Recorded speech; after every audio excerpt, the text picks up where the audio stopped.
Welcome to the Play Day virtual meeting room. So if you've made it this far, good job, give yourself a pat on the back.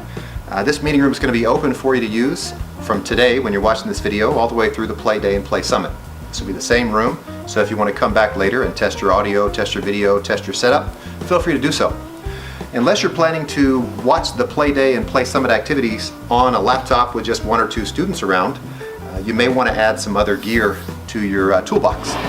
In this video, we're going to talk about your external speakers, projector, other sources of video that you can push your signal out to, and all the gear that's associated with the adapters and cables and things. All right, as we said, we're going to go through a couple of standard connections. This is your typical setup for an Anchorage School District laptop and peripheral devices, but this video is not specifically for Anchorage School District. We want to recommend a couple of things, and we're going to assume that you're going to be using a laptop because you're not in your classroom and you want a built-in webcam. We're also going to assume you're using a laptop because you're going to be moving and mobile, and you're going to want to plug in all these things perhaps in a gym or somewhere with a wider area than your typical classroom. First thing we recommend you do is plug in your power source. This is going to keep your battery from dying in the middle of the Play Day or the Play Summit. It's also going to keep your display from falling asleep accidentally. Next thing you'll need is video output. Typically video outputs will be VGA cables. If you do have a VGA cable, you're going to need some type of adapter or dongle in the education world. This is a mini display adapter for our Apple computer here. If you have any other connections, an HDMI or whatever, you can sort that out to work with your projector or your display. Last but not least, you'll need some kind of sound output. This is our auxiliary sound output for these two external speakers here.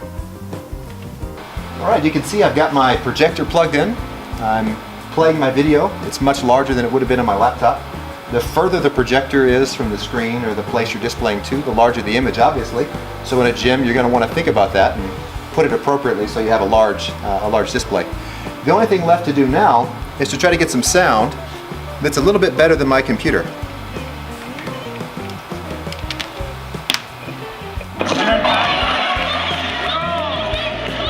At this point, you should be ready to go. Remember, you should plan ahead if you can. You can come to this virtual meeting room as often as you'd like to test your equipment, to test your audio, your video, your sound. We encourage you to reach out to your local tech support wherever you might be. You can also reach out to the Alaska Sports Hall of Fame or the entire Play team via our social media outlets. If you need help, just ask. Otherwise, we'll see you soon.